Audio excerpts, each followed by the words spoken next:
Good morning. As people filter in, and welcome to this webinar session this morning. Rural bus services have become a big topic lately, and deservedly so, with steep declines in both mileage and patronage in recent years, and the Transport Select Committee making it the topic of its first inquiry in this new Parliament. The potential solutions are manifold, and today we will discuss the potential for ticketing and technology to give rural services a much needed boost. My name is Mark Winsland. I'm a principal consultant in Sistra's UK bus team, and my background is in commercial planning in the Scottish bus sector. And I also produce Sistra's response to the committee's call for evidence on rural connectivity and have written on the topic in various trade publications as well. I'm joined by a panel of excellent experts from across our industry. We have Catherine Jones, one of my sister colleagues, who leads our fares and ticketing team with a background in smart ticketing strategies from National Express and Centra. Miriam Binstock, the Transport Coordination Services Manager at Cornwall Council, which became the first non-metropolitan area to secure advanced powers over public transport in 2015. Bharat Pathania, the head of new technologies at Midlands Connect. Stelios Rodoulis, head of Bus Centre of Excellence with 20 years experience in transport and urban planning, specialising in bus operations, demand responsive transport and autonomous vehicles. And Richard Jeremy, who leads on Cambridgeshire and Peterborough's bus reform programme and previously worked for Essex County Council and Transport for London. The format for today is that we will hear from each of our panelists, who will run through a presentation of no more than 10 minutes.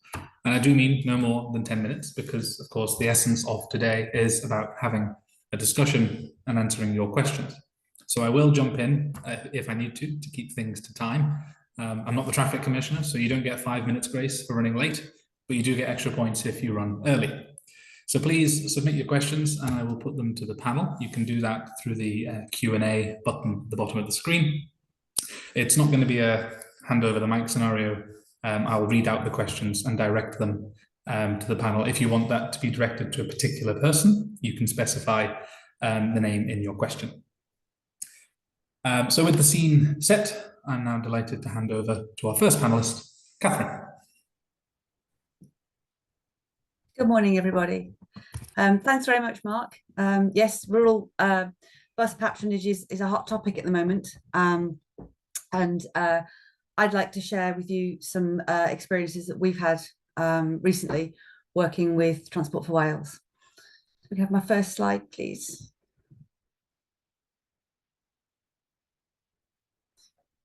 All right, second slide.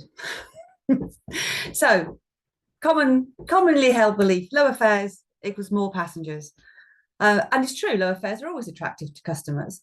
But actually, for rural areas, lower fares just don't always have the impact that you'd expect them to have, mainly because for it to work for rural customers, there have to be buses that customers can use. There has to be networks that take people where they want to go at the times they want to go there. And if there aren't the buses, then it doesn't matter what the fares are, there's not a service to use.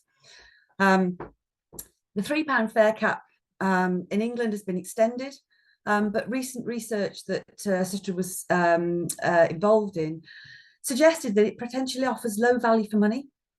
And maybe that £150 million a year could actually be better spent supporting bus services rather than a slightly lower fare. Similarly, the free travel for under 22s in Scotland was a huge boost post-COVID. But actually, as there's no BSIP support in Scotland, there's a trade-off there using that revenue for the free travel as opposed to actually providing services for those youngsters to use. But when fares are part of an integrated, broader strategy that combines service improvements, better integration of services, and properly target investment, then passenger journeys can rise. So it needs to be part of a complete package. Since 2021, Sistra has been working with Transport for Wales as they've either introduced initiatives or supported those from the local authorities to result in more convenient travel options for for passengers in particularly in rural areas. If you go next slide, please. The first example I want to share with you is One Bus in North Wales. It's one of the largest, or maybe the largest, multi-operator scheme in the UK. It's got 27 bus operators, nearly 200 bus routes, and it's across the 6 counties that span North Wales. It was introduced as a day ticket initially, has since been expanded to a weekly ticket, and those prices are now £7 and £30, which actually, for travelling across the whole of North Wales, is really good value. And there are child and accessory prices as well. And the principle is, it's simple, it's all operator, it's low cost. So it's attractive both to locals and tourists, just because it's easy and it's cheap. It was introduced as a paper QR ticket initially, but we helped Transport for Wales roll out tap on, tap off across those operators. And some of those operators are really small. So, new technology to them is quite a difficult concept. According to Transport for Wales figures, there were nearly 900,000 tap on, tap off transactions in the last 12 months. That's about 37% of transactions. That's actually quite good, considering that some of these operators are so small. Arriva are a major operator there, and their figure is much higher, much more like 60%. But we're working to bring those smaller operators up to speed. And key to getting something like tap on, tap off as a growing use of technology is getting the drivers on board. So we've made a real effort to go out and speak to the drivers face to face to explain what tap on, tap off is and what the advantages are, particularly for tourists or infrequent users who don't know exactly what they're doing potentially, or where they're going. It's a new route for them, and that's been really successful. We did also in 2023 work with Transport for Wales to do a marketing campaign, and you'll see from the next slide, it was bright and cheerful, but it did try and combine the tap on, tap off message, One Bus message in dual languages. So it was quite a complicated message, but as you see from the next slide, it was a bright, cheerful campaign, and did raise the profile of One Bus significantly. Trying to explain that One Bus was there for commuting, tourists, shopping, visiting friends and family, that kind of thing. So in my next slide, I'd like to move on to a different initiative that we've been working with Transport for Wales for. And this is the integration of Traws Cymru services with TfW Rail. TfW is picking up the contracts for Traws Cymru services as they come for renewal. These are longer distance bus services in Wales. So they are more like coach services. They are buses, but they try to kind of span the interurban areas. And we've been working with them to introduce distance-based fares. So there's some real consistency in the fares across Wales, which wasn't the case when the contracts were held by the various different local authorities. We've also been working with them on the integration with Transport for Wales Rail, providing connections from stations to onward destinations that are not served by train. To do this, key bus stops on the Traws Cymru routes have been created as virtual stations within the rail retail systems. So you can buy a through ticket from a rail retail system all the way through to your final destination, which is actually a Traws Cymru bus stop. And to further support this, we've worked with Ticketer, who provide the ETMs in Wales, to make sure that the QR tickets, whether they're M tickets on a mobile or paper tickets, can be read by the Ticketer ETMs, so they can accurately record the transactions, which helps with all the analysis on how well this rail bus integration is working. And that Ticketer supported that because they could also see that bus train interaction could be used for Bus Plus products, and is now being rolled out across the UK for that. So it's been a really useful development. But the rail bus integration has really been pushed for tourists as well. So it's a tourist product that you can buy that will take you all the way through to your final destination. The final example I want to share with you, if we go to my next slide, please, is the Snowdon Sherpa. And this was launched in 2022 as a partnership between Transport for Wales, Gwynedd Council and Eire National Park Authority. So this is a series of bus services across the national park that connect key tourist destinations, allowing tourists to enjoy the beauty of the national park and plan their treks across the park sustainably, knowing that they can get from the destination they start at, do wherever the walking that they want to do, pick up a bus and get back to where they started from. Last August, there were over 72,000 trips on this service, which was a 7% increase in 2023, which is good, but actually an 80% increase on the use of bus in that area pre-COVID, before this service was introduced. And the success of it is built on, it's got really consistent, strong marketing and branding. All the buses are branded. They increase the services during the tourist season to make sure that there really is a service that is attractive enough for tourists to use. And again, simple fares and ticketing. So it's part of the One Bus scheme. So it's, you know, it's that top fare for the whole of the day. And you can use tap on, tap off, which clearly for tourists coming into the area means they don't have to think about buying tickets. They can just use the bus, enjoy the wonderful scenery, and get out in the fresh air. So for my final slide, just a few conclusions from the work we've been doing. So simple fares and ticketing can take the worry out of paying for travel. But in rural areas, there has to be enough services to make this worthwhile. And in addition to requiring kind of really good collaboration between the local authorities or national authorities like Transport for Wales and private operators, there are other things that really need to be in play to make this work.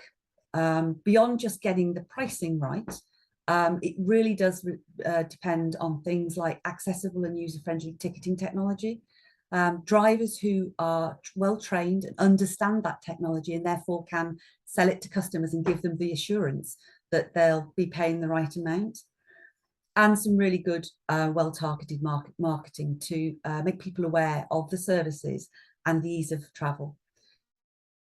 With all of those elements together, I think fares and ticketing technology really can make a difference to rural services, but it needs to be part of a whole package. It's not the answer on its own. Thank you very much.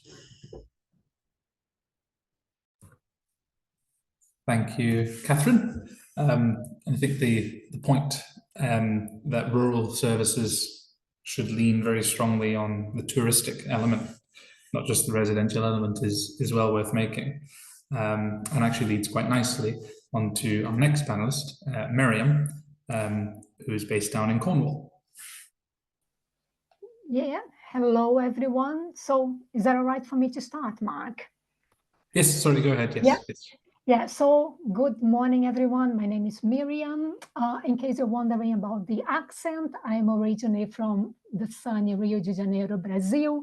Been in the UK for 17 years, 8 years at Cornwall Council, and for the last 3 years, I have been managing the transport coordination services here in Cornwall, and delivering the bus fare pilot has been an absolutely critical part of my job, and I'm here to talk a bit about it. And as Mark said, fits really, really nicely with Catherine's presentation. And while she was talking, I was reflecting how our journeys seem to be quite similar. So on the next slide, please, a bit about what's our bus fare pilot. So the bus fare pilot was grant that we received here in Cornwall. We were chosen as a pilot area to test the assumption, thus lowering the fares actually increase patronage. And we always treat this as an assignment question, as a case to be tested. And I will be very honest with all of you through this presentation that we are still in the middle of it. So some of the assumptions we are still testing, but the focus was very much to reduce fares, but also introduce a simplified offer of pricing, of products. As before, and as mentioned throughout this presentation and the questions that we've seen, the ultimate aim is to promote network sustainability, because what's the point of having a cheap product if you don't have the product? But also ensuring interoperability, and that's one of the best things that we have achieved, is making sure that message of any ticket, any bus, and especially in a rural area when we have such a challenging in having buses and delivering accessibility, making sure that passengers can access any color of buses has been an incredible achievement. On the next slide, talking a bit more about what we have funded with the bus fare pilot. So this is going to become an important point as we've moved through the presentation, is how we reimburse the bus fare pilot. So one of the ethos was that operators would not be better or worse off. So we reimburse what's called the shadow fare. And an important point as well is that the subsidy is not to the operators, it's to the passenger. So if a passenger was paying £10 and the fare was lowered to £5, we reimbursed that £5 to the operators, what's called the shadow fare. We have delivered a lot of information, awareness, and marketing and promotion to make sure that there was that really high energy when the pilot was launched. We work with various colleagues to bring that third-party expertise, and something that I'm very clear, the bus fare pilot would have never been delivered without that really collective effort from our colleagues from GWR, but also our colleagues, and I need to give a shout to colleagues at ITP, Mel Watson, that was like key to put the bus fare pilot off the ground. So I think having that really level of expertise together in each one project has been a key achievement, but also the data. The level of data that we have at the moment sometimes is absolutely overwhelming, but it really puts us in a position that we can understand the passenger behavior, fares elasticity, but also how this impacts into our network. On the next slide, I give you just a bit of like a flavor of how is the level of discount and subsidy to the public. So before the bus fare pilot, we unified the price, bringing all the prices to a level that was like, right, there is no differentiation between operators, and we lowered in some cases at almost 50%.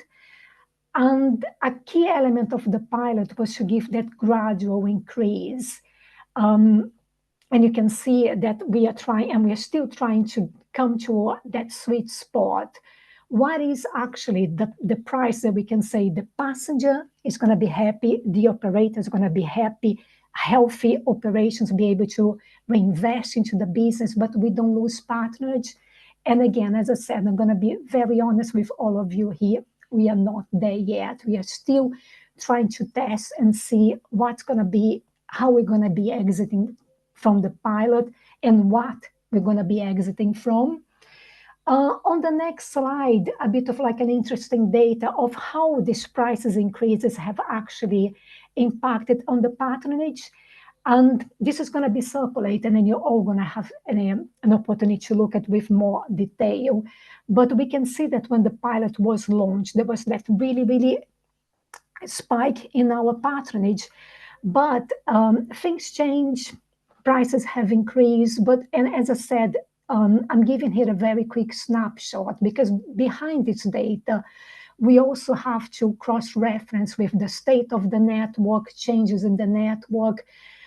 But where we can see that the bus fare pilot has been incredibly successful in bringing us up, as everything, it comes to a point that becomes stable and actually in some areas even decreasing. It's important to say as well that the £2 and subsequently the £3 have had a massive impact on the bus fare pilot and how we tried to map the journey through the end.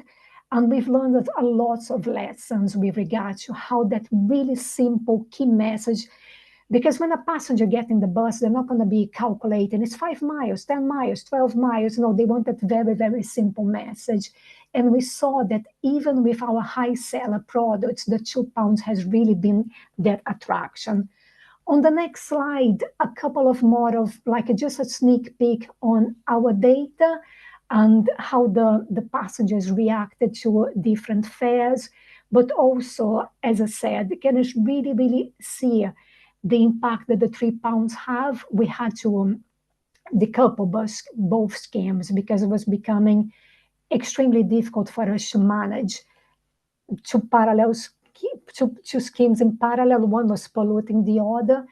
And on the next slide as well, another example of how the £2 and £3 have impacted. One of the really great things we introduced with the bus fare pilot is the town tickets, and if you look at the fares table, they offer absolutely great price. I used to use it all the time, but again, it has been extremely impacted by the £2 and £3 because how far can you increase a price when you know there's going to be a better product out there?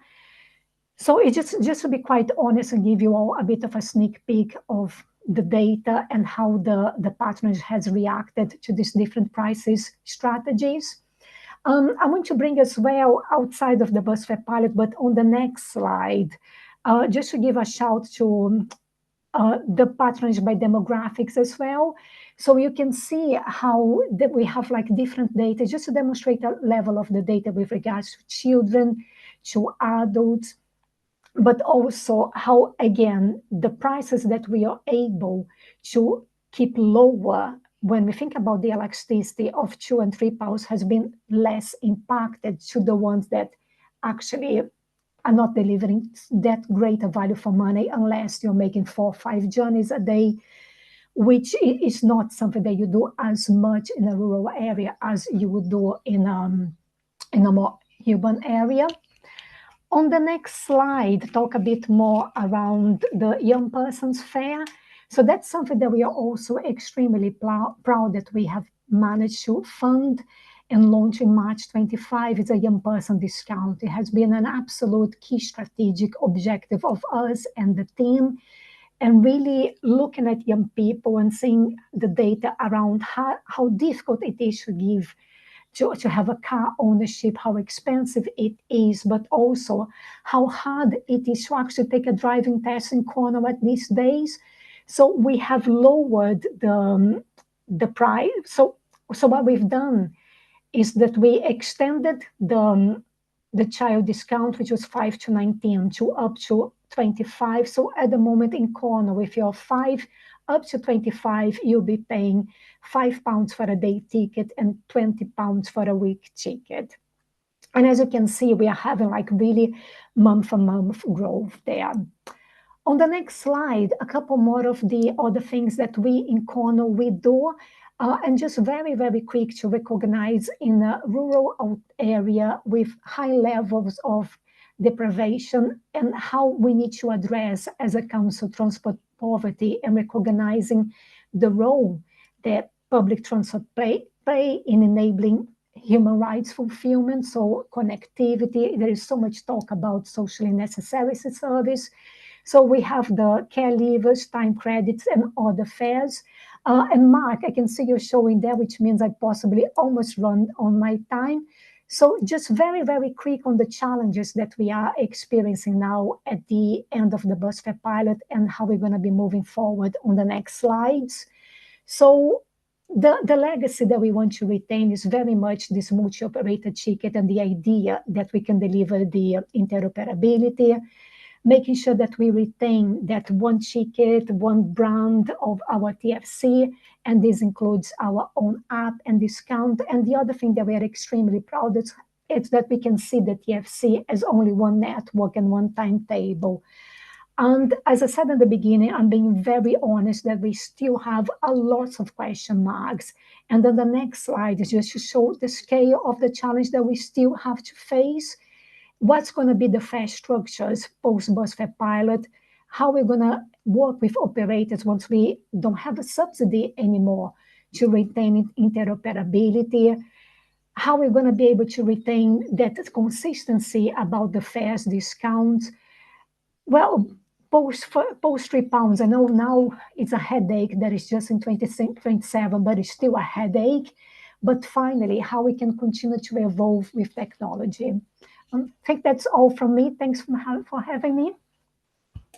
Thank you very much, Miriam. I didn't want to rush you too much because it is all interesting, and I'm sure everyone has been paying attention to Cornwall as its pilot has been going on for the last few years. Next up to talk to us about how technology can be used for rural services is Bharat. Thank you, Mark. Hello, everyone. First of all, thanks for this opportunity to present and talk about the things what we are doing. So I'm gonna talk about the technology that is a challenge in integrating the contactless ticketing and the role what we have been doing. A bit about myself. I work for Midlands Connect, head of new technology. So my remit include ticketing, EV infrastructure, alternate fuels technologies, but this is more catered around ticketing challenge. So can I have the next slide, please? So Midlands Connect, who we are, what we do, we are a subnational transport body in the Midlands, which is a partnership of the 22 local authorities across the east and west of Midlands in England. So we bring together 22 local authorities, National Highways, HS2, Network Rail, and we are funded by DFT. So you can see the list of the kind of the stakeholders or the partnership we have got, including 2 international airports, Chamber of Commerce, non-mayoral authorities, and the mayoral authorities now, the 3 in our region. Can we go to the next slide, please? And this is the region what we're talking about. So this is the kind of the whole of the Midlands region that we work across east and west of Midlands all the way to the Welsh border. And on the right, you can see the other 6 STBs that are in a similar remit across England. So we are one of the 7 STBs in the region. Can I have the next slide, please? So just to take back to the challenge, what the challenge we have in contactless ticketing, we always get compared with London, but London have very, very kind of a common hardware infrastructure or a common supplier who is working across the bus and the gates fleet. But outside of London or across the many parts of Europe or the world, the challenge is where operators have bought a different kit, operator A, where they have a different back office and a different machine supplier. It can be same back office as well, but they have a different payment service provider in the background. So every operator have their own investment, and the challenge is how do you bring these multiple hardwares, multiple payment service providers, multiple back offices together? And I think as an industry, we have been trying to tackle this for quite a long time. So this is a challenge that the contactless ticketing, I'm talking about the contactless ticketing, the bank card, not about the ITSO or any proprietary cards like Oyster, but there's more kind of the contactless ticketing challenge. Next slide, please. So what we have come up with, and I'll probably the next slide will talk about this bit more detail about the partnership and how we're working this together. We have proposed a broker solution from the technical aspect for the bus and tram for England at this stage. What this is, I don't want to go through the full detail, but at a very, very, very low level, this is a back office or kind of a cloud service infrastructure set up above the payment service providers, above the back offices the operators have already invested in. It will just aggregate the trip services across multiple operators, across multiple schemes across the region who want to come and join the service. And a revenue apportionment service will also happen in the background. So it's a more kind of a reactive service. So if, for example, if a customer day on day out travel on just one bus operator, for example, Arriva in this case, they're traveling on Arriva every day, the broker will say that at the end of the day, I haven't seen this customer traveling on any other bus operator. So Arriva, you charge the fare, whatever as per your business rules. at the same example, if a customer travel on another bus operator, at that case, let's say is go ahead, and the broker back office will say that I have seen this customer traveling on 2 bus operators. I'll tell you at the end of the day what's the best fare to be charged. And let's say, for example, if both of the operators have a business rule, if the customer traveling on these these bus operators, then let's say, for example, the £3 is the fare for one operator and £6 for the 2, and the multi-operator ticket is £5. It will instruct one of the operators to collect the best fare, which is £5, and divvy that among themselves. So it's a very reactive system. We are not changing anything in terms of the back office. We are not asking anything for the operators to change. The back office itself would react to the business rules given to it. So it will try to create a common algorithm, common kind of tokenization, or common kind of a kind of algorithm that work on the very high level. So the all purpose of this is to minimize the PCI DSS compliance, which is out on the screen, minimize the kind of the back office PSP transaction flows to GDPR implications. But it has a one prerequisite that every operator need to have a tap and cap system, which we call a Model 2 aggregated pay-as-you-go model across the bus operators, which most of the big operators have got in England. So that's the kind of the overall technical solution. This can get very lengthy, but I'm going to stick to what is this high level overview. Can go to the next slide, please? So what's the progress so far? So we came up with the solution along with Transport for West Midlands, who are the kind of transport body for the West Midlands Combined Authority. And we're working with this solution since 2018. We developed some business cases, asked the funding to the DFT, but unfortunately we did not get the funding at the very start. But in 2021, 22, TFWM got access to the CREST funding, CRSTS funding, £18 million, and they agreed to fund the CapEx, and the operational cost for this would be eventually borne by the operators, would be incurred by the operators. And Project Coral, which is the kind of the group of the big 5 operators, were doing something similar. So we asked them to come together, and we are at the moment working as a team on this. The project team include Project Coral, the big 5 bus operators, and other operators in the country, along with Transport West Midlands and Midlands Connect. This is kind of the national solution for the England we are hoping for, and we have got full support from the DFT on this as well. So the rollout will kind of happen with the West Midlands Combined Authority area, TFWM area, which is basically the SWIFT, if people are aware of the SWIFT scheme, followed by other parts of England like Nottingham and other parts of England, which the details we are working through. So the tender is currently live at the moment. We have scored the bids, and hopefully we should have a supplier on board by end of September. From our initial engagement from the market, what we can see that this is a novel solution. Not anyone has done this, so this has to be developed from scratch.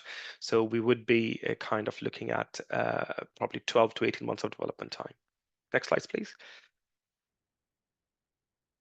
So what we are trying to do is across what Midlands Connect is trying to do as well is across the Midlands, we're trying to analyze what our local authorities are doing. Do they have the right technical hardware for the bus operators? As I said, we need Model 2 hardware. Does the operators, especially the rural authorities, the smaller bus operators, do they have the right hardware? Do they have the scheme in place, like a smart ticketing scheme in place, or a TICO in place, like Swift Robinhood that we have in Midlands?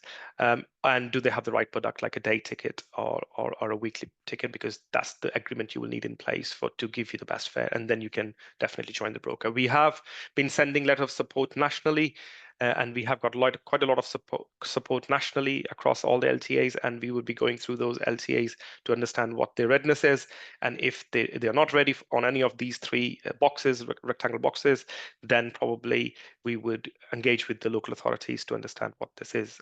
But if they have all the things as yes, they can join the broker solution. That's just a simple flow chart. Next slide, please. So as I said, we are doing an ongoing Midlands-wide assessment for the hardware, scheme, and product. There is a lot of missing information, as you can imagine. This is quite a big task, and we are approaching LTAs and operators for one-to-one session. We have set up an integrated ticketing advisory forum for the Midlands LTAs and the national STB so that we can do this as one. And we are also preparing a broker checklist to give to LTAs and operators to prepare them for integrating to the broker. Currently, this is peer reviewed by Transport West Midlands, but once that has been ready, it will be shared through DFT channels or through the West Midlands Combined Authority channels. And our aim is to get the Midlands ready to join broker. Next slide, please. There should be a couple of more. So there's just a snapshot of when we're doing this assessment. You can see all the green kind of the color is you have the right hardware. Model 2, which is tap and cap. Model 1 is where you have just the tap, not the aggregated kind of the model. And some of the local authorities or operators are still missing information on. So we are capturing this information case by case basis. So at the moment, I think we had a breakdown of about 141 operators across Midlands that we are capturing this information on. And this is a breakdown for TFW and EMCA, East Midlands County Combined Authority. Just one more slide, I think. One or two.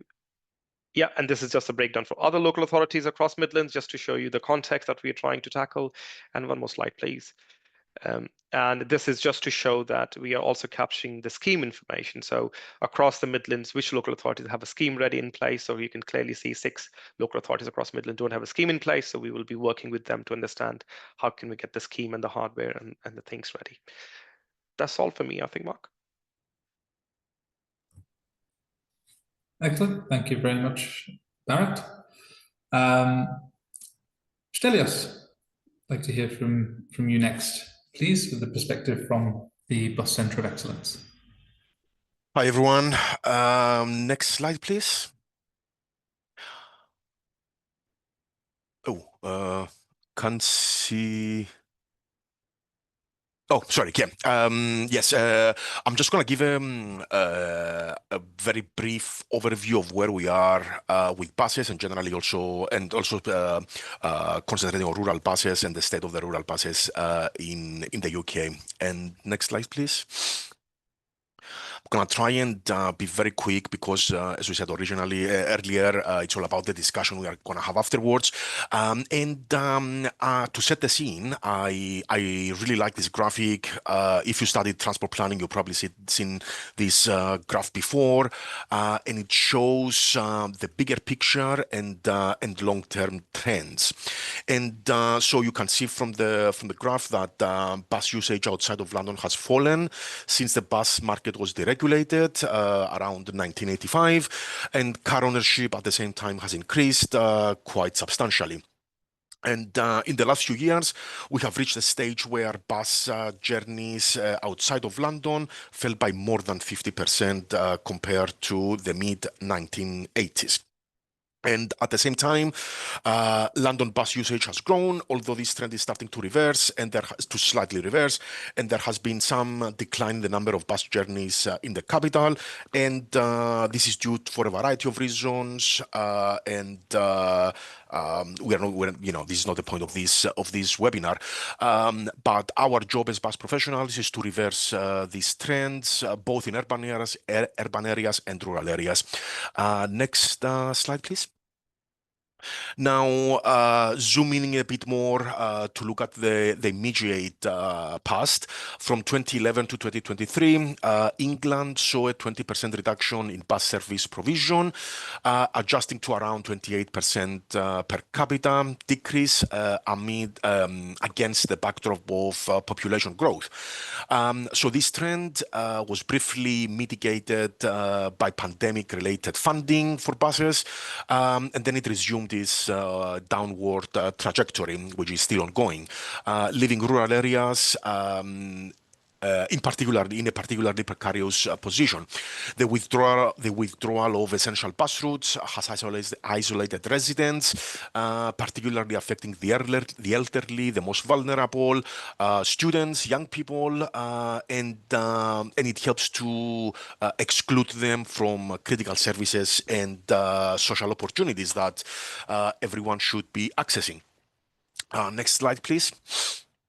And now the challenges of rural transport are not new. They have been around for quite some time, or since forever, somebody might argue, and so they are perennial. And so I'm just going to touch upon this quickly before we head into the discussion. So in general, the characteristics of rural areas, for example, low population densities, do not help to generate a critical mass of demand. Therefore, public transport services are not sufficiently attractive to generate usage. And as a result, it creates this negative cycle, this downward negative cycle, where residents without access to private cars, and as I said, particularly the older or the younger people, and the less well-off, struggle to access key services such as employment, health, education, and shopping. Walking and cycling can be difficult for these groups, whether it's distance, severance from the road network, or other types of severance, time factors, weather, and the lack of suitable safe routes across major heavily trafficked rural roads pose genuine barriers to using public transport. Now, traditionally, I would say this is probably this is valid, or what I'm going to say is valid for since the mid-18th through the deregulated era. Operators in rural areas have been facing extra operational challenges. As I said, the low demand, the consequent low passenger generation, but also the complex and difficult to penetrate peri-urban or rural or suburban developments, and which often require services, bus services, to reverse the direction directly, as in exactly back, and this doesn't improve coverage essentially. Operators also face poor access to bus stop infrastructure and relatively long journey lengths and times, meaning higher fuel cost, or generally the fuel cost is more expensive in rural areas. Now, all of these are compounded by a perception issue also. This is generally perhaps valid also in other, not just in the rural areas, but also in metropolitan areas. But it's that around the perception issue of buses being seen as a mode of last resort for many people. This is partly due to the level of service and inconvenience of rural schedules. For example, try catching a bus on a Sunday or late evening, and routes, the bus routes, the routes themselves, that they don't cater for people's needs, and partly due to the long-standing societal view of buses being the purview of the elderly, school pupils, and economically disadvantaged. Obviously, the experience in other countries, or the experience of London even, increasingly also the experience in Manchester, this shows that it's not true, basically. And in combination, these challenges mean a contracted or a reduced rural bus network, where operators have traditionally reacted to all of these challenges by retreating to provide core inter-urban routes or inter-village routes, largely ceasing to serve away, largely stopping to serving areas away from the main roads in rural areas, and running services only to key central points in towns. In the meantime, local transport authorities do not have the budgets to support services, which further reduces the areas completely not covered, not by buses. It also creates an uneven patchwork of rural bus services, whether it's counting it by coverage, frequency, or availability of buses. So these are the perennial, as I said, challenges of rural transport. And just to set the backdrop to the discussion that is gonna come up next. Back to you, Mark.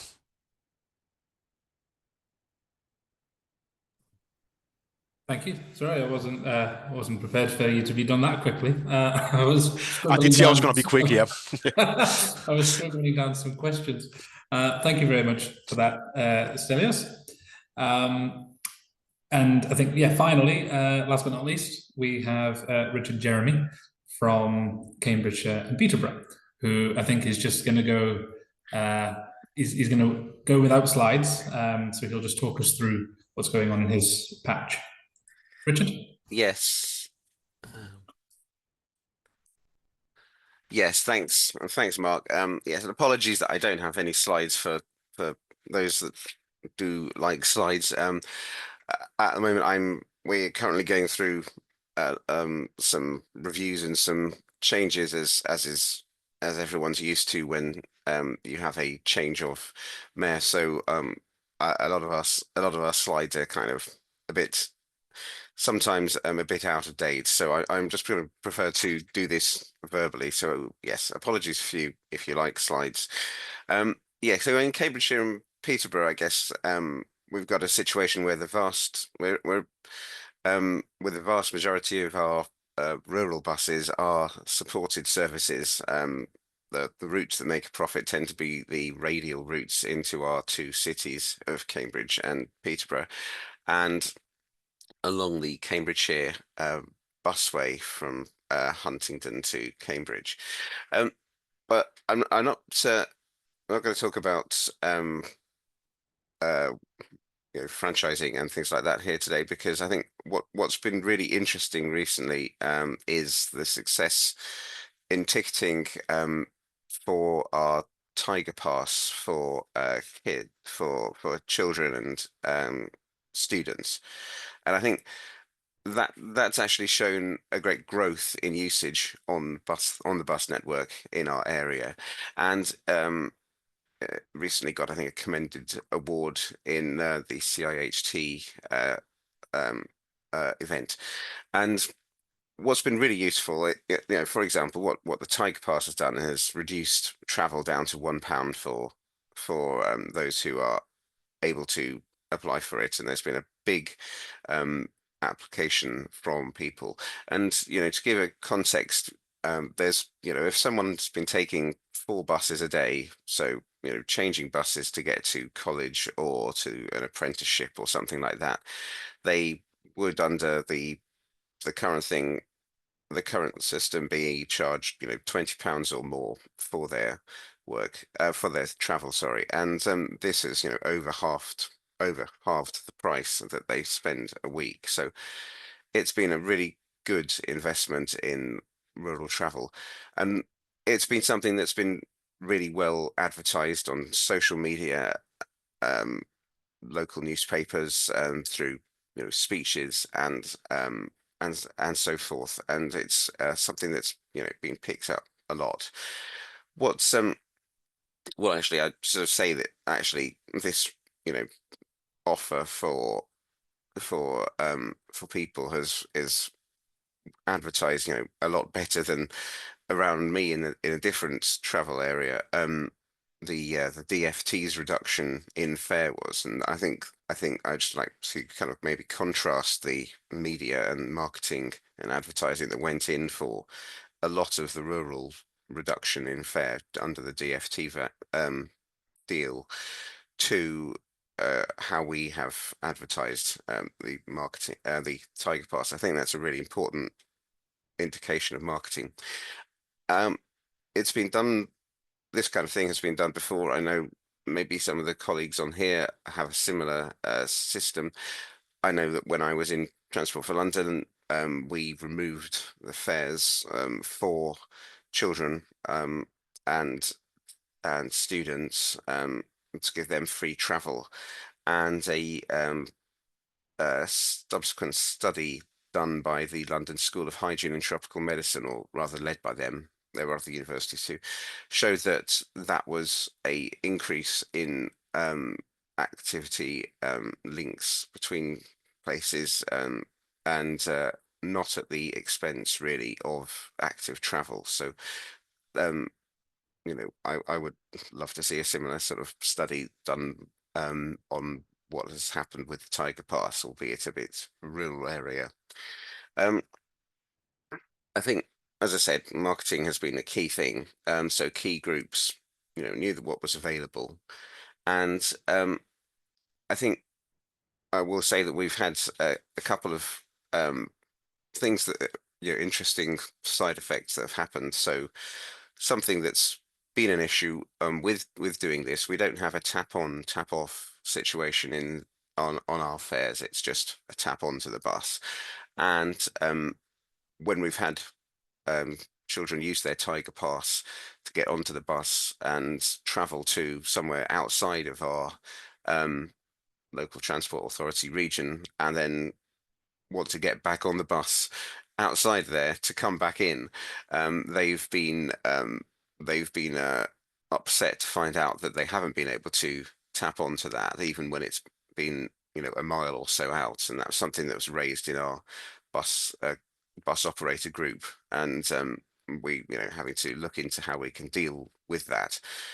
It's resulted in, you know, children and teenagers walking a mile or so to get back into our a bus stop in our region so they can use the pass.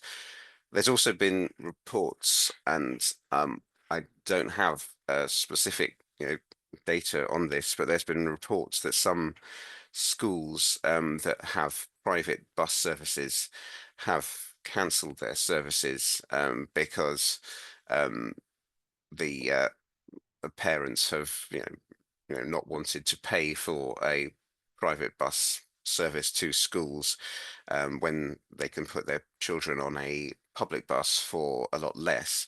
And that's led to, you know, having more children using our services, which is great, but we've also then had to look at how we can provide the capacity for that. I think it's been a, you know, a big success and something that the new mayor has said that he wants to continue with. And I think really something that is, you know, a wider issue is, you know, how we get to know people. How the success, I think, has been where people get to know about fares and other deals and other technology, and how we can actually get people to better understand they exist and then understand how to use them. And then I think I put in a LinkedIn thing recently. I'm not an expert in marketing, but I can see that marketing is a really important thing, because there's a surprising number of people who don't know about buses and don't know about how they cost and don't know, you know, about them being an opportunity, an option for use other than. We're also, I suppose, finally I say that we, as a, you know, as a local transport authority, we've been going towards integrating our ticketing across the area so that people will be able to take journeys using the same pass, and that's something that's to come soon. I'm conscious that I'm at the end of this, and I'm going into time that is for questions as well. So I will stop there, but thank you for that. Apologies for those slides, but it's been a really interesting session. So I'll hand back to Mark for now. Thank you, Richard, and thank you to all, excuse me, all of our panelists this morning. Questions have been coming through, and I've been kind of jotting down as many as I can to try and organise them. I'll end up not going through them in any particular order, just as they've come up, really. And I will try my best to direct them to certain panelists, but obviously if anybody else wants to come in from the panel, not free for all, then just please indicate. I think, Catherine, coming back to one of the points you made at the beginning, there's a few people have raised this idea about you know, funding fares initiatives is one thing, but, you know, would that money be better spent on actual service provision? You did mention that earlier. Is there anything you want to add to that? I think it's got to be a balancing act, hasn't it? And you know, there's been quite a lot of, well, in the UK, a lot of BSIP funding has been used to support services as well as reduce fares, and that mixed together is the only way that you know, particularly in rural areas, services are going to become attractive. And then it needs, you know, the success, the real success is if that combination together is to become less supported and more commercial. So if they actually start attracting people onto those services, and those services become well used, then that's the key to success. Because funding never lasts forever, and there is always that cliff edge. There'll be cliff edges with the £3 fare. There are cliff edges if the BSIP funding runs out to support that service in the next 2 years. So those services have to become commercially viable or sustainable through some kind of local subsidy that is affordable. And I think that's the real success. And neither one nor the other will work. Services on their own, if they're too expensive, won't get used, and fares on their own, if they're cheap and there is no services, won't get used. So it has to be a combination of both. Very good. Miriam, going back to the the pilot scheme going on in Cornwall, is there any evidence yet that any of those initiatives will be commercially viable? Because as Catherine said, funding is never going to last forever. I think you acknowledge that as well yourself. But yeah, is there an indication that any of these can carry on beyond the pilot? Yeah, and as I said to all of you, I'm going to be very honest here rather than selling something that we're not 100% sure. And the honest question mark is that's an interrogation mark at the moment. So we were planning to the exit of the bus fare pilot, considering what would be that cliff edge that Catherine mentions, the exit of the £3, and the extension of the £3 up to 2027 completely got us off guard. So at the moment, it's, as I said, it's looking at the data, understanding with the historic data that we have, how passengers have behaved when we introduce fare changes, how it impacted on the elasticity of fares. But another challenge for us as well is it looks like from the conversations that we are having with operators is the reimbursement levels of the £3 are going to continue to be quite challenging to the operator. So that creates an additional challenge to us when we're trying to exit from a fare scheme that passengers are going to say, right, why my fare is going up so steeply in such a short period of time. But again, and I think the theme of all the panelists today has been the same, is the sustainability of services as well. And we have been very honest with the DFT that is putting the risk at local authorities. So the honest answer to you is like, I have no idea yet, but hopefully we're going to be able to find out in the next months. Yeah, well, I suppose we don't have Rachel Reeves on the panel, so I don't blame you for not knowing the answer to that question. She hasn't got a crystal ball herself, so neither do you. On the subject of Cornwall, Andrew and Melanie have both kind of touched on this, the topic. Andrew has actually said, because most or all rural services in some places are contracted, could it not simply be a requirement of those contracts for operators to provide tap-on, tap-off solutions? I suppose that comes back to the technological, equipment question. But then Melanie also kind of points out that Cornwall itself has proven that you can deliver interoperability with no premium on fares. So, why is that not being delivered across England as a condition of contracted services? Stelios, do you have any thoughts on that?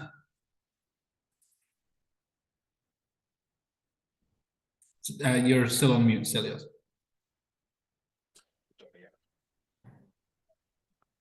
You mean, can you repeat the question in terms of, you mean contracted services? Yeah, I think because a lot of rural services are contracted and therefore under the control of an authority, why do they not simply specify that capped fares and interoperable fares are mandatory? To be honest, there is look, the budgets are going down, and Mike, sorry, apologies. Yes, thank you, Diego. I've seen your message popping up. Apologies. Look, I think we have to acknowledge that there's just simply not enough money going around in terms of to directly support and contract to expand. Let's say if the contracted services to expand them. As I said in my slides, for example, I would love to see it happening. To have a meaningful schedule for buses and timetables and routing that actually helps the people to get them off their cars. For the example I gave about late evenings or weekend bus travel, I think is critical. But unfortunately, there's just not enough money going around to do this. Yes, we can become a bit smarter on how we redesign the bus network, for example, or become a bit smarter around that, but it's tinkering around the edges. We need more support, basically. That's all I'm gonna say about this. And now there are silver linings on this, as we are probably, as we are with the BSIP funding and all the push towards franchising or EPs, the new policy toolkits I think it will help basically, and hopefully more budget will follow, or passengers will follow, and then the services become a bit more sustainable. So it's the chicken or the egg. Again, it's all perennial issues essentially. So, look, from my point of view, the problem of the challenges of rural transport, it's all about funding. If more funding can be found, we can put it to good use essentially, and then the local authorities will expand the contracted services. Or create a passenger base, and that's equally the same thing, more or less. Yeah. Thank you. Richard, working on the authority side of the fence, what was your view on this kind of, just mandating it as a condition of the service? Does it need just funding? Does it need more powers in the vein of sort of franchising? Are enhanced partnerships enough? What do you think? So I think in terms of mandating how we do ticketing, I think we've got if we put out what currently our supported services are, which is 1 or 2 year tenders, and asked uniquely in a area for some tap on tap off solution, I think that the operators would probably express a lack of interest in bidding for such a thing. I think that's where either potentially in a larger area with a market where there's a lot of interest, you might get it, or when we move to a franchised system where we have something for 7 years, then we might be able to look at making more tap on tap off type solutions, or other solutions where we can track origins and destinations. But I think a lot of the issue with supported services is the current financial commitment, and the ability of somebody to deal with it. And I think also in enhanced partnerships, the issue with enhanced partnerships is that you have to take your operators with you, and I think probably certainly where you have an enhanced partnership, where there's a kind of a predominant operator that's quite happy with the systems, I think you would be in a difficult position to try and get through your enhanced partnership and get agreement from the operators, which is something that's crucial, to agree tap on tap off type solutions. I think a lot of it though is I do agree about funding, but I also think that there is a sort of a leadership aspect of this, and also making people aware of what happens and what is available, and that's something that's there. Sorry, I see a hand up from someone else, so I'll shut up. That's all right. Thank you, Richard. Catherine, you want to come in? Yeah, I just want to say, I mean, the tap on, tap off technology that's been introduced into Wales, that's TFW funded. It's available for all operators, but obviously support is needed more for the small operators, and it is an ongoing commitment. It's not just buying the equipment and saying to all operators, "We'll come and fit it." As buses get moved out of service and new buses come in, as operators lose contracts or gain contracts, all of that equipment has to be managed and looked after. And as I said in my presentation, actually key to the tap on, tap off becoming successful, particularly with smaller operators, is making sure that the drivers are aware of it. And that takes a lot of effort as well. And TFW have been very supportive in kind of covering the cost of going out and talking to operators and getting the drivers on board. But it's not an easy fix. And it will, as it becomes perhaps the most common way of paying for travel, it will become easier. But it still requires, I think, as Stelio said, there still needs to be products that match that capping capability. So it does require the whole package, and it is an ongoing commitment. It isn't a kind of one-off, put it in and it'll work. So it does require funding. And we've been lucky with TFW's had that funding. Whether that will continue, I don't know. But none of this comes for free. So if there was an understanding that supporting rural bus services, is a complete win for everybody. For the environment, for the people that live there, for the tourists that visit, and there was wholehearted funding for it, we could make a real difference. But unfortunately, it's still a bit piecemeal. And you might get it, and you might not get it. So, yeah, funding is key to everything, I think. As is always the way. There's a few questions that are coming through and coming to mind. Miriam, if I can come back to, sorry, Barrett, I just saw your hand. I think just want to add on to this debate all about the rural and the bus operators. So even from the technology side, if you remember the slides which I was sharing, that there's a technical readiness, there's a product readiness, and scheme readiness.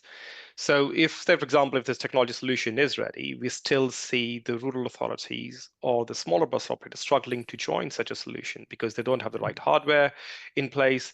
If you look at the rural authorities, if you remember the last slide, in which 6 authorities do not even have a scheme set up yet. So these processes do take time. So it's very well to have a solution ready in 12 months to 18 months down the line. But let's say, for example, if now a rural authority comes up and say, oh, I want to join broker, I like this, all my passengers can get best cab fare, but do you have the right hardware? No. Do you have a scheme ready? No. And then they suddenly go back in the queue because they do not have those things ready, because this partnership will create that model, will create that back office infrastructure, but the pillars needed to join that such a solution sits with the local authorities. So that's the case, that what we are trying to do is local authority by local authority assessing which local authority have the right hardware, do they have the scheme in place, does the operator need some help, and how can we make that case to the government, either through as an STB or providing that information to the local authorities so that it can go into their BSIP plans to say that, for us to be part of integrated ticketing strategy, we need to have XYZ things in place by this amount of time. But on the top of that, what we have also seen, because rural is a huge challenge, the likes of Swift, the likes of TFW and Robinhood, these are good commercial models. They will come and join easily. Rural always lack with a good commercial model because there's longer commute, multiple cars in the household. So people will opt for other modes of transport rather than a public transport as an option. So rural will always struggle with the commercial case, and on the top of that, rural authorities will always struggle with capability and capacity. So there's not enough technical skill set even with the rural authorities. Sometimes we find that they can channel them in the right conversation. So I think there's a bigger challenge across the rural economy altogether and the rural authorities altogether. They go into multiple layers, and as Catherine said in the opening statement, I think I like that funding never lasts forever, and no matter what you provide the funding, if the commercial models are not well thought through, it will fall apart. And that's the reason the broker is also looking at a national solution, because we can get economies of scale. Great. Thank you. Stelios? Just very quickly to add, that is to pick up from what Bharat was saying, and Richard also, that as an industry, we should be lobbying and downright demanding longer funding periods, exactly to give the incentive to operators to invest in technology and some kind of confidence and certainty to local transport authorities. Yeah, that's all I wanted to say about the time funding periods. Yeah. Great, thank you. I was going to, Mariam, if you could do so quickly. Mariam, the point that Richard raised a couple of answers ago about taking operators with you, he's right, of course, but obviously Cornwall has managed to do that with its pilot scheme. Is there any kind of nuggets of wisdom you would share on how to bring the operators with you?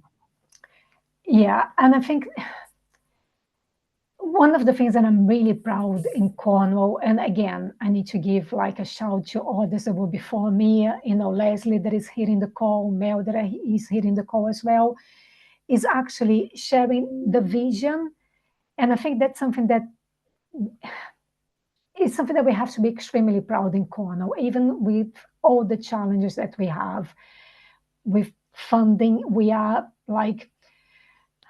just waiting, absolutely with anxiety about any announcements on the BSIP.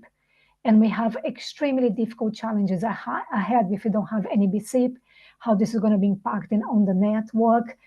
But having that collective agreement, the collective vision of what do we want for transport in Cornwall and for transport for Cornwall has been absolutely critical.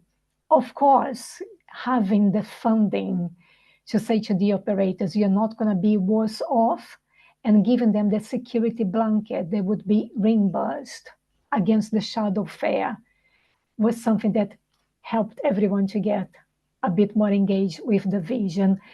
And if I am extremely honest here, I think we are all of us here professionals, full of very passionate, strategic, and very creative ideas. But in reality, anything can work if you have the right level of funding. And that was one of the things that we had with the bus fare pilot. We had a blanket of funding that we could really use over the last 3 years and a half to test a lot of assumptions, to play with the fares, test elasticity, create a supporting network with us. But now that it's coming to an end, is going to be the real test of how we can progress when we take the security blanket off. Great. Thank you. David Redgewell pointed out in the Q&A earlier that the interurban coach network in England is perhaps lacking in some places. And he compared that favorably to Scotland. And actually I can attest to that. I've traveled from Dundee to Edinburgh this morning using Ember, which is, they have a full fleet of high-spec electric coaches. Ticketing is all completely paperless, done through their website. And actually it's a semi-flexible service that responds to demand and comes off the main road and goes into smaller towns and villages as and when people book onto them. So I think there's definitely a model there. But it reminds me of a question that was asked in advance of the webinar about demand responsive transport in general. And where does that fit into this, into the kind of the fares and ticketing strategy? And for example, should concessionary travel be accepted on DRT schemes? Stelios, I know that demand response has been a specialism of yours. Is that something you'd like to respond to? Yeah, thank you, Mark. Yeah, absolutely. I think DRT is part of the solution, but not the only solution in rural transport. If anyone is involved in DRT, I implore everyone within the DRT industry to be obsessive about cutting down costs. Yes, technology has opened up the potential of DRT. I'll give you a quick example, because this is not a new idea. As people in this industry, you can go back literally 100 years ago and you are going to find a form of DRT of sorts. But technology, the last 10 years, 5 to 10 years, has really opened up the potential of DRT. And however, this is not, there has been a lot of focus on the DRT technology. It is an important thing, obviously, but it's only one component of DRT. And so my advice to everyone is to, yes, look into your fair strategy around DRT, branding, marketing, combine resources with others. And like, does every DRT scheme around the country needs its own call center, for example? So there might be, by collaboration and partnerships, there might be ways to bring down the cost of DRT and become smarter with procurement and contract management around DRT. There are ways to make it happen, basically, and as in to become far more cost effective. Now, whether DRT fares should be capped or should include ENTCS, yes, in both questions, basically. And there is many existing DRT schemes that already do that, essentially.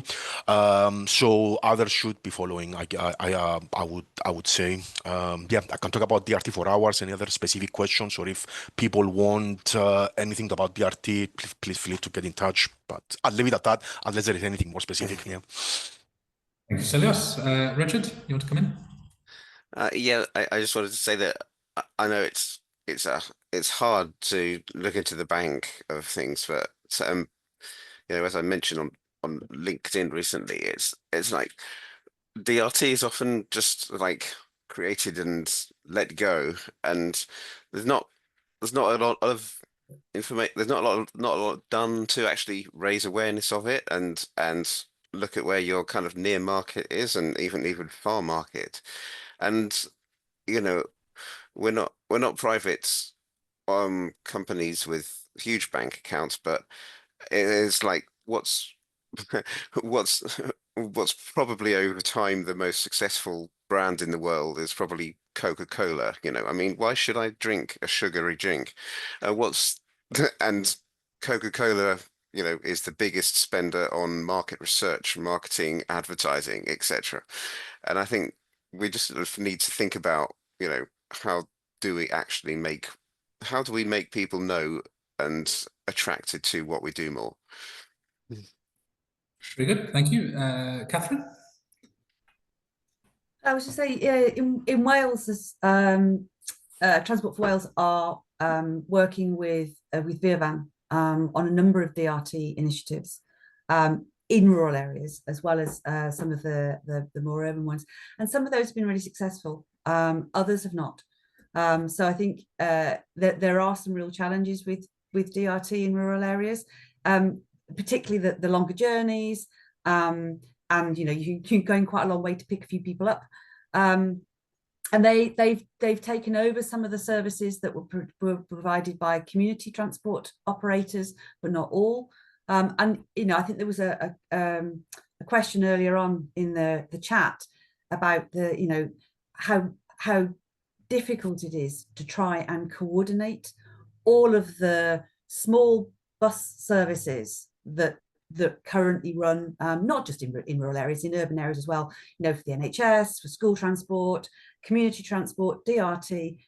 I know, you know, there've been many attempts to try and coordinate those, and I think funding always comes into it again, because all of those funding pots are in different places and no one can share the funding. But if they could, we could probably get a much more sustainable DRT service that would actually, you know, take the kids to school in the morning, take the patients to appointments, and then, you know, run people to the shops and back again, and then in the evening take people to the pub and back. But we just can't seem to do it because all the funding pots are different and they just can't be shared. And I think it's a real barrier to making DRT the solution that can fill in those gaps, particularly in rural areas. Thank you. Stelios, very quickly. Yeah, very quickly, just to say, completely agree with Catherine, and it's time that we revisit the total transport principles. We should call it total transport principles 2.0, revisit it, but in the meantime, to exactly enable this combination of or the aggregation of the local fleet, please look into your contracts. Again, the contract management, and as contracts get renewed, look into it. There are ways of doing this, as in enabling this aggregation, and technology. It's a combination of technology, contracts management, and being a bit creative. And it can be done, perhaps not to the extent that Catherine and I would, or all of us would like to see, but it's a start, essentially. Yeah. Thank you. On the topic of total transport, I can see that Duncan and some others have mentioned that, and I'll just kind of acknowledge it, that this idea of, as well as funding protection that the panelists have all said, there needs to perhaps be policy protection as well, statutory definitions and so on. John Carr even suggested that perhaps rural bus services should be granted asset of community value status, much like a surgery or a post office or anything else like that. Why do we view transport services any differently? Which is a very valid point. On a practical point, I think for Barrett and then Catherine, it was someone pointed out that how do we overcome digital connectivity issues that are obviously prevalent in rural areas where you have signal black spots and so on. If we're going to be talking about technology-driven solutions like tap on, tap off, and so on. And then, of course, linked to that is this kind of constant question in transport policy about those who don't have access to that technology, whether they are, unfamiliar or unable to use it. Not to be generalizing, but that tends to be older people, although that is less and less true. And obviously those on lower incomes as well, who don't have contactless bank cards or smartphones or all these sorts of things. How do we make sure that A, the technology works in these areas, but B, the passengers that they're supposed to serve have access to them? Yeah, sure. Yeah. So I think that about the connectivity, so it's a twofold. The connectivity in the rural areas down to the bus operator, the supplier, or the ticket machine supplier, because they have the SIM and whatever the data is needed to when the card is presented and the card to give a beep. I think someone asked a question. They took a bus, and it took a bit of a while to delay the boarding process. But that's more kind of at an operator level. But in terms of so for example, the solution itself, it will cater for the late data. So later data can come up, the fare would be readjusted accordingly, and then a refund or whatever is issued to the customer if they have not been capped, if they have not been charged properly. It happens in Transport London. It happens in other modes of transport as well. In terms of the technology, that one is definitely, we did thought about that, and that's the reason you still have ITSO schemes in the country, for example, Swift and Robinhood, for the people who still don't want or not comfortable with the contactless bank card technology or don't want to use their smartphone or on a watch. Even Mighty TfL still have Oyster existence. So you can see those solutions will still cater for those who are not techie savvy, but you can also open proprietary cards, which is called prepaid cards. You can get from pays on outlets and stuff like that. So there can be multiple token. So with the solution that we are trying to develop here is token agnostic. So it will take either a token as a bank card or a phone or a watch or anything like that. So for the untech savvy, there should be the existence of ITSO schemes, which are again quite prominent in many parts of England. Thank you. Sorry, Catherine, before you do, I just saw the questions. There's a Q&A function, not the chat function. So if you do have a question that you think has been missed, please put it in the Q&A section rather than the chat. And we'll try and pick it up if we have time towards the end. Catherine. Yeah, I agree, Barrett. The technology on bus doesn't necessarily rely on constant connectivity, and there is, there are those that say that the tap on, tap off transactions are slower.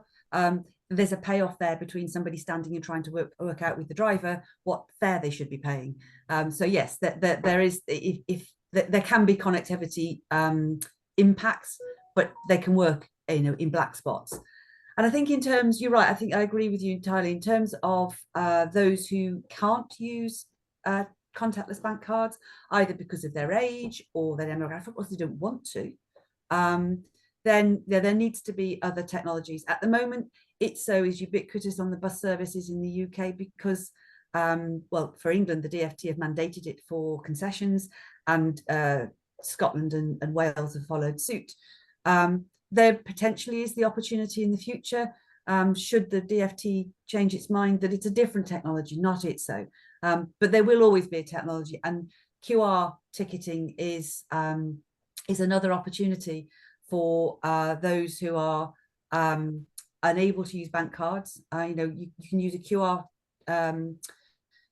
code as a token, which then can be used by the broker and other back office systems to track travel. But yeah, at the moment, ITSO cards are probably the solution that most authorities would choose, because the technology is well proven, and you can go and top them up. Top them up. I know your Swift card you can top up in your corner shop with some cash, so you can hand over cash, put it on your card, and then you can join a tap in, tap out system. So there are technologies around. It would be great that we could reduce the cost of the hardware and the back office systems by reducing the number of alternative tokens that authorities need to support. But at the moment, there are the tokens that they can support if they need to. So no one needs to be excluded. We just need to be clever about it. Brilliant, thank you. We've got 5 minutes left, so there's kind of a two-prong that I would like to, I'll go down the line with everyone. A question that has been asked by a few people is, with Project Coral coming on the line, is this a regional only solution? Will it be a national solution akin to equivalents in Germany and France and so on for cross-boundary travel? And then linked to that, based on experiences in countries like Ireland and New Zealand and so on, do we need set products and pricing at all, or should it be something more like you top up with a certain value and draw down credit, something that's more account-based rather than product-based? Stelios, I'll come to you on that, and then as I say, I'll go down the line before we wrap Sorry, up. you mean for the end passengers? You mean to receive like a prepaid card? I think like for a prepaid account, as you said, as Bharat mentioned earlier. I think the idea is if you have a card or a device or something that you can then add credit to, and then rather than buying a weekly ticket, you just tap and it draws down. I mean, look, the more choice or the more choice we give to the passengers, I think that's better. But always we must keep it simple. I'm a big believer in keeping it simple, and because if anything is complicated, it detracts. It becomes a barrier to using public transport in general. Just look at what is happening in the railway industry with the ticketing, and we should not go into that conversation. But simplicity is king, basically. And yes, we could move into account-based ticketing. There is plenty of products out there in many places around the world. That's the norm, essentially. And it can be a combination of an account-based ticketing, perhaps with a physical card or a contactless card. There is plenty. It's not a technology issue. That's what I'm trying to say, basically here. We should keep the user in mind and simplicity above all. Personal opinion. Yeah. Brilliant. Thank you. Miriam, very quickly. Yeah, I completely agree with Stelios, and I feel like we try to, I think ourselves as professionals, we have lots of creative ideas, but I think we just need to put ourselves in the shoes of the passenger and look what the customer really wants, but our own experiences as well. The other day I went to London and I tapped my phone, and instead of like giving me the exit, it just charged me £100 for something that was a journey that I haven't made. And just think about how this actually impacts on people that could not really afford a mistake. And I think that's what creates a lot of fear around, can I trust technology? If I just tap the wrong thing, is that going to put like a really huge pressure on my bank account? And I think one of the lessons that we can learn around the £2 and the £3 is like, there's a very simple message. I'm going to get in a bus. I'm going to go from A to B. I'm going to pay £2. I'm going to pay £3. I'm going to not pay more. I'm not going to pay less. And just as a side, on the start of our bus fare pilot, we had a huge product and pricing. We have so many different things, which became extremely confusing, and the usage was low, was less than 1%. And we streamlined that a lot to make it quite simple and easy for passengers to understand for anything in our life, what we are paying, how much we are paying. Thank you. Barrett, any very quick final thoughts? Just trying to work on my unmute button. Yes, so I think the broker, we are seeing this as a national solution. It's not going to work at regional level. We're not going to get the economies of scale. And in order to make it successful for the operators, and because the key question is, how much do I pay as an operator to join this solution? So we have to make it a solution. That's the reason we have extended this England-wide. There has been about 50 local authorities or somewhere around that mark who have already provided a letter of support. They want to know about the commercial model, which should be clarified post procurement.